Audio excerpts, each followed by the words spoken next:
This was the first ever look at the 2011 science fiction film Rise of the Planet of the Apes. It showcased jaw-dropping CGI for the time, just 2 years after the spectacle that was Avatar. Now, 3 films and 13 years later, Kingdom of the Planet of the Apes is coming out in cinemas, showing vast advancements in its visual effects. But I want to know the answer to the question, is motion capture a form of animation? Let's get into it. Motion capture, or mocap, has become an increasingly integral part to contemporary filmmaking in the 21st century, allowing incredible digital images to be formed and moved by vast numbers of animators. Specifically, Matt Delbridge defines mocap as a series of techniques where actors wear specially designed suits, allowing computers to track their movements. These captured movements are used as the basis for lifelike animated characterization. Oxford Languages defines animation in a traditional manner, as it calls it the technique of photographing successive drawings or positions of puppets or models to create an illusion of movement when the film is shown as a sequence. However, it also includes a more flexible definition of computer animation, which fits mocap. It defines it as the manipulation of electronic images by means of a computer in order to create moving images. Yet due to the complexity of digital manipulation, mocap's definition and inclusion as animation has caused controversy over the years. For example, the disclaimer contained within the credits to Ratatouille, declaring motion capture to be a performance shortcut, reflects unease about the way the technology has been aligned with traditions of animated acting. Pixar's announcement that Ratatouille is 100% genuine animation indicates how motion capture has been uncoupled from its possible animation lineage, despite its contiguities with the rotoscope process. Since it tracks bodily movements, it does have roots in the early 20th century technique of animation known as rotoscoping, whereby a rotoscope is used to project and enlarge filmed live-action footage, allowing the creation of animation, e.g. Snow White and the Seven Dwarfs, Alice in Wonderland, and A Scanner Darkly. In this sense, this makes mocap an evolved animation process, originating from early 20th century rotoscoped films.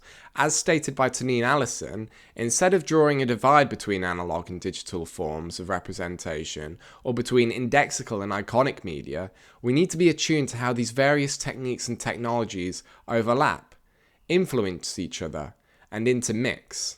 The notion of overlapping, influencing, and intermixing is highly prevalent in motion capture, as it's constantly improving and changing, as it's used increasingly frequently in film and other media like video games. For instance, 2 of the highest grossing films of all time, Avatar and Avatar: The Way of Water, have used and revolutionized motion capture. Both films have had a significant influence on the industry. The issue with motion capture is in its symbiotic relationship with indexicality, as the basis of the process is real movement on the half of the mocap performer. In the case of Rise, the movement stems primarily from Andy Serkis, as well as other performers for the other Central Apes. Yet the real-world aspect of motion capture troubles some people as to the origin of the moving images, apes in this case, and the relationship between indexical movement and animation. However, this isn't necessarily a problem, as the film's motion capture is only informing the digital animation. As Allison states, in films, television and video games, motion capture data aids animators in charge of creating digital characters from the ground up. Thus, it cannot be divorced from digital animation. Furthermore, she also states that mocap is a form of translation, and should not be considered a transcription connoting an exact copy, a rewriting.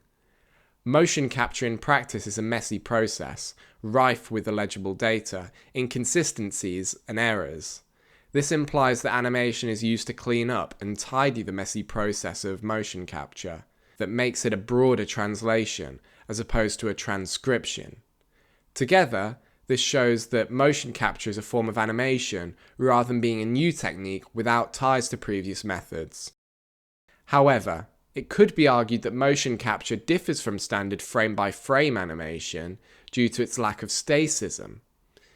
Whereas individual discrete images were produced for the animation process in the 20th century, when producing cartoons like Mickey Mouse by Walt Disney, the process of motion capture is very different. Mocap involves a continuous line of computer code of the digitally animated image and the fluid recording of a mocap performer's indexical movement. Importantly, this links into Husband's and Ruddle's stated differences between animation and live action. They wrote that, first, animation is produced frame by frame or in computer animated increments, whereas live action cinema is filmed in real time. Secondly, animation is entirely constructed, whereas live action has a pro-filmic world that exists in front of the camera. Motion captured films lie somewhere in between live action and animation, as they do have a pro-filmic world, or in other words, a real location. Yet, this notion of a wholly pro-filmic world is complicated by digitally created sets, which they also recognise in the film Wonder Woman, wherein they state Dali would call this a hybrid medium. Like Wonder Woman, CGI-created films like Rise have moments that are impossible to recreate with solely mocap work, like the ending. This section of the film on the bridge, where the apes are climbing along the Golden Gate Bridge, was created using animation, with no mocap performers, at least just for this moment.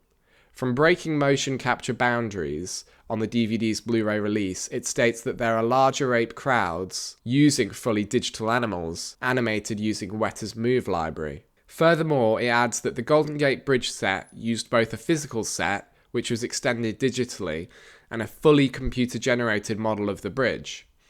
These techniques used in the latter parts of Rise of the Planet of the Apes showcase the hybridity of elements that come together in motion capture films that add animation elements into the mix, due to the limitations of purely motion capture. Furthermore, these partially real, partially constructed sets defy definitions that aim to separate and distinguish the differences between animation and live action, showing it to be a more subjective decision that ebbs and flows as the film progresses based on the scene.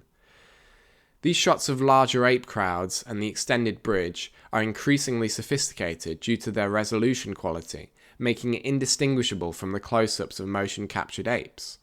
This reflects the power and quality of animation. It could be argued that motion capture tries to represent a variant of reality close to our own, which makes it less like animation. This comes as it relies on an ingrained photorealism within Rise and other motion capture films, as the mocap used is intended to fit in with real-life surroundings. With Rise, the chimpanzees, bonobos, gorillas, and orangutan are all designed to fit into the contemporary real-world setting and obey the laws of physics, as opposed to the distinct caricatured look of Walt Disney Animation and Warner Brothers Animation that disobey the laws of physics. For example, the caricatured look of the dwarves from Snow White and the Seven Dwarfs, and the disobedience of the laws of physics in Bugs Bunny shorts from Warner Brothers Animation.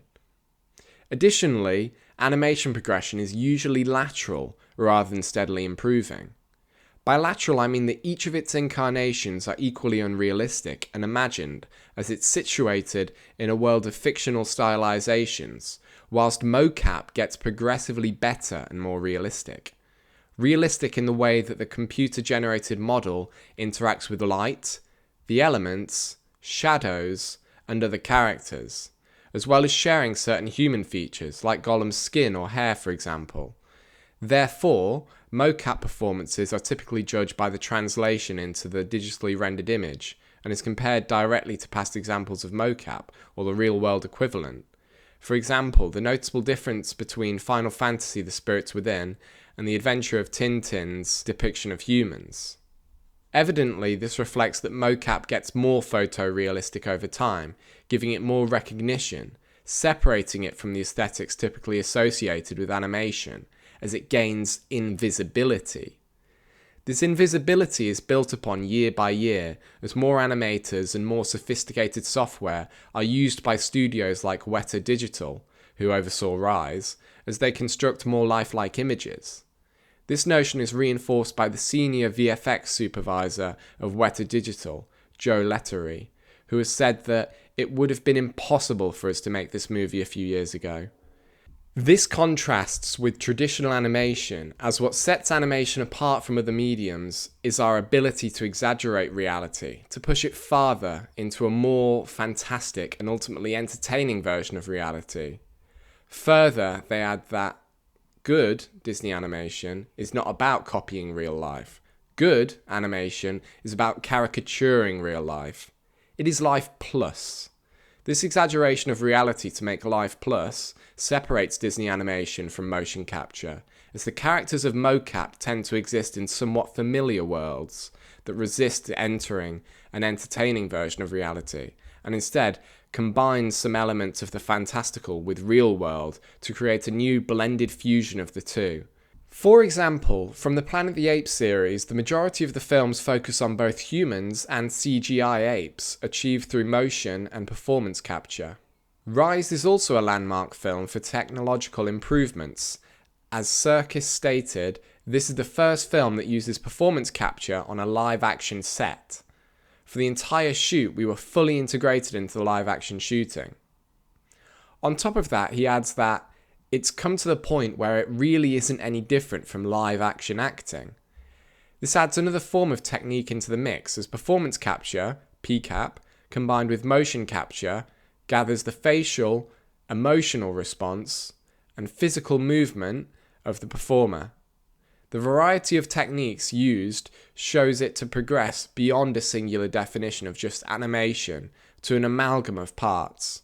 By suggesting that motion capture is truly an amalgamation, shows it to be more than an animation, but a technique that includes more features like the nuance of profoundly human acting, inaccessible to other forms of animation, rotoscoping, 2D drawn animation, cell animation, etc. Importantly, motion capture has an essential flexibility in its usage, being seen in fully motion capture animated films like The Polar Express, but also intermittently with real photographed reality, like Rise. In Rise, this can be seen as Rupert Wyatt weaves between the human world of Will Rodman, James Franco, and the ape world of Caesar, Andy Serkis, whilst joining them as well. This creates a hybridity of the uses of mocap and performance capture that create a different aesthetic when compared to live-action films combined with 2D animation, like Space Jam, Mary Poppins, Who Framed Roger Rabbit, and Pete's Dragon. Motion capture creates a more seamless bridge between reality and surreality, embodied by the creatures and creations of contemporary CGI. This seamlessness is accessed by the mocap imbuing the animations with rotoscope-like fluidity of movement, interaction with the elements as well as light and shadows. It could be argued that all animation must have illusory movement, as Martinez states that he aims to define animation as a distinct type of moving image with solely illusory movement, therefore excluding mocap, as its movement derives from real-life actions translated into film. As James Cameron has said on an Avatar featurette for performance capture, every nuance, every tiny bit of the performance that you see on the screen was created by the actors. They had to run, they had to leap, they had to fight, they had to do all the things that you see them doing in the film, and that's where the power of the performance comes from. This sentiment also holds true for the majority of Rise, as Andy Serkis, Karen Conoval, Terry Notary, Richard Ridings, Christopher Gordon, Devin Dalton, and Jay Caputo all do the movements for their corresponding apes. Moreover, mocap and performance capture aren't forms of animation because of the augmented acting needed to accomplish the performance, whereas traditional 2D drawn and cell animation typically has a famous voice actor. Mocap performers share the voice and base movements of the character for the duration of the film. Highly prevalent in Rise are the movements which give a physicality to the performances, as they're done with prosthetics, specifically prosthetic arms. Therefore, this positions Caesar as a traditional actor's performance, but in digital prosthesis. Fortunately, the concept and issues of the cyberstar or synthespian are removed due to the presence of Serkis as a famous mocap performer, further associating the process of fundamental acting with performance capture and motion capture. Allison covers this in reference to King Kong, as she writes that Circus is conflated with the character of Kong, and thus the problems associated with the cyberstar, her lack of history, lack of presence, lack of unconscious, are temporarily avoided. Additionally, Bestor puts that it is Circus who has become one of the premier ambassadors for performance capture. The acclaim he has received for his acting helps to increase acceptance of the technology. In turn, Circus is seen as a traditional actor in digital makeup, as opposed to animation. In addition, the hand of the animator is much more easily seen in traditional drawn animation, which can vary in styles, whereas the mix of inputs in mocap and pcap makes it much harder to discern what was done where. As Karnik explains motion capture technology, she states, "In other words, the cameras never photograph the actor in actual space, only the actor's movements through space. These movements are but one part of the process, but are fundamental to the next stage, animation, whether they're directly copied or used as reference." She goes on to express this mix of inputs as she says, "True, Circus did act Gollum, but Gollum's performance in the film was created through the wider collaboration of Jackson with his entire collaborative team. While this team included Circus, of course, it was also comprised of animators, writers, cameramen, editors, etc., all of whom acted the role of Gollum." Secondly, Karnik adds that at other times the animators controlled the role, as they did whenever they added non-human motions that Circus could never have actually performed, either on set or in a motion capture studio. This concept applies to the non-human motions achieved in Rise, such as the climbing of the bridge or tall trees of the forest throughout the film. Thus, this use of animation shows how it's entwined with motion capture and makes it still partly animated. Crucially, the definition of motion capture can never be exactly placed, as it constantly alters and improves.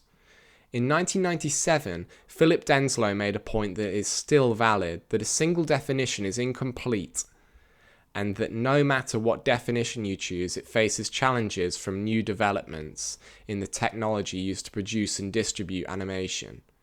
This is proven in Rise, as it was one of the first movies to use motion capture in an on-location setting. Previously, motion capture was limited to special studio setup with special motion capture cameras in very clearly defined surroundings. Plus, the main breakthrough was a camera that enabled viewing the motion capture dots in daylight, employed mostly for the Golden Gate Bridge battle. A maximum of 6 actors could have their movements captured. The animation is also becoming increasingly sophisticated within the entire Planet of the Apes trilogy. Within the extras of the Blu-ray release of Rise, the producers of the film detail the features involved within the animation process. Joe Lettery states that they have worked on the quality of the skin, the quality of the eyes, the quality of the fur. And Dan Lemon, the VFX supervisor for Weta Digital, states that they also worked on the lips, the moisture in the skin, the shine. Further, they say that we build all the anatomy for the creature, and that the creatures really do have the correct anatomical wires. They're also aided by the motion capture side, as the performers follow the instruction of movement expert Terry Notary, who also plays Rocket in Bright Eyes. These specificities of the process add to the believability of the apes through the combination of high-level animation with mocap and pcap.